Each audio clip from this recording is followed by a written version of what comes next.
Mark Zuckerberg has essentially bet his entire company's future on the Metaverse. If you don't know what the Metaverse is, on this channel we like to explore everything the simulation theory, and in my view the Metaverse is the next iteration of the simulation that we will all at some point live inside, and we're seeing it publicly being built in front of our very faces. I'm telling you now, the Metaverse is the next simulation that we will all live inside at some point, slowly but surely. Just like when the internet first came out, hardly anyone used it. Then we used it for email, and then slowly but surely, over 20 years, now it's ubiquitous. That means everyone uses it 24/7. And if you still have no idea what the Metaverse is, just watch the film Ready Player One and you'll know what I mean. But the next choice we have is to decide whose Metaverse we want to live inside, because we're going to have a choice. Do we want the Facebook Metaverse? Do we want the Apple Metaverse? The Sony Metaverse? The Nintendo Metaverse? The Fortnite Metaverse? Etc, etc. All of these companies and more are in an arms race to create the next Metaverse and own your soul.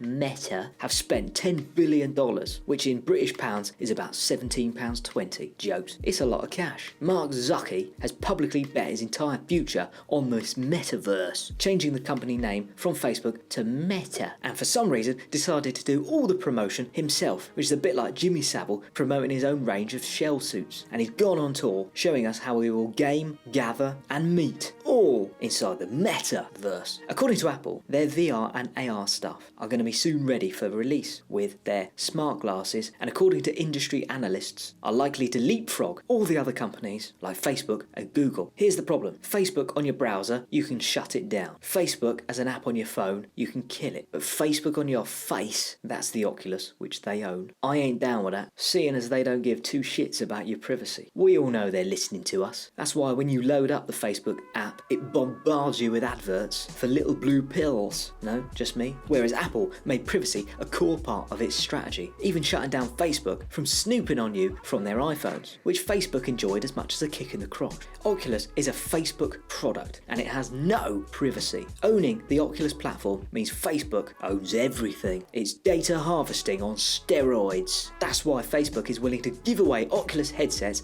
at near cost price. It's an evil kind of a scam to get you into its Metaverse, because the Oculus isn't the product, you are. He's like the Cookie Monster, but for data. He's the data monster, and he looks like a bloody android. More data. But this is really bad marketing. Did you expect anything less? If you're going to use Captain Colin Charisma to front the marketing campaign, then I don't think critical thinking is Facebook's best strength. I mean, why release the Oculus Quest? They're clearly not that great. It's a subpar bit of kit that makes you feel bloody sick. When Apple released their VR headset, it will be the difference between what the BlackBerry was to what the iPhone was. If Facebook get their way, everything we would say inside their Metaverse, every bit of body language, everything inside their world would be tracked, traced and sent to data analysts to sell us more shit with ads inside their Metaverse. Imagine all the different sensors that they can fit inside those VR glasses, gloves and suits. All your bio signs laid bare for them to collect, study and sell to the highest bidder. Apple's plan is the opposite of Facebook's. They've already been testing all of their technology and software through their products, the iPads, the iPhones and shiz like that. They already have AR, which is pretty damn good, and they have object capture,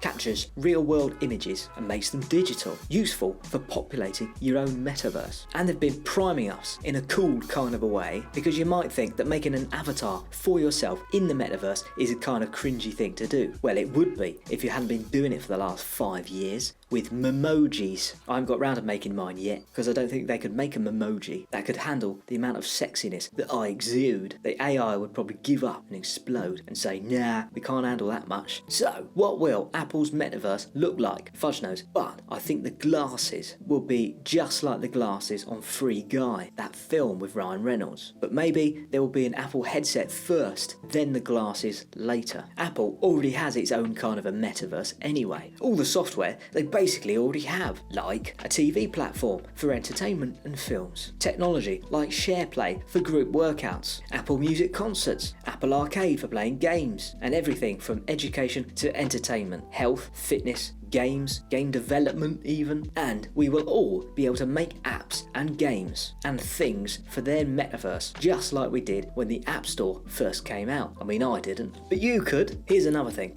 I have first-hand experience of the Oculus Quest 2, which I bought and owned for about a week. Played a few games on it and then returned it. Why? Couple of reasons. Firstly, the graphics aren't very good. It's very pixelated. Secondly, it gave me terrible flipping motion sickness, and I didn't fancy the idea of throwing up all over it. Why am I telling you all of this? The metaverse will be the next simulation that we will gradually, slowly but surely live inside. Give it 50 to 100 years and we will live and spend most, and by most I mean at least 80% of our time, inside the metaverse. And Mark Zuckerberg wants to play God. He wants to own you. He wants to be the moderator of the next simulation. Imagine that. And so Apple may just be the savior by making a metaverse which doesn't make us the commodity. The metaverse is currently in its absolute basic first go round. So early it's hard to even envisage what it's going to look like. Infant stages of development. But it's interesting to see who could possibly win the arms race. And there will be great opportunity ahead in the metaverse. We are witnessing the birth of the next simulation. Who will win the race? The last place that I want to live inside is Mark Zuckerberg's universe. Welcome to the brave new metaverse. It's really important that you watch this video next.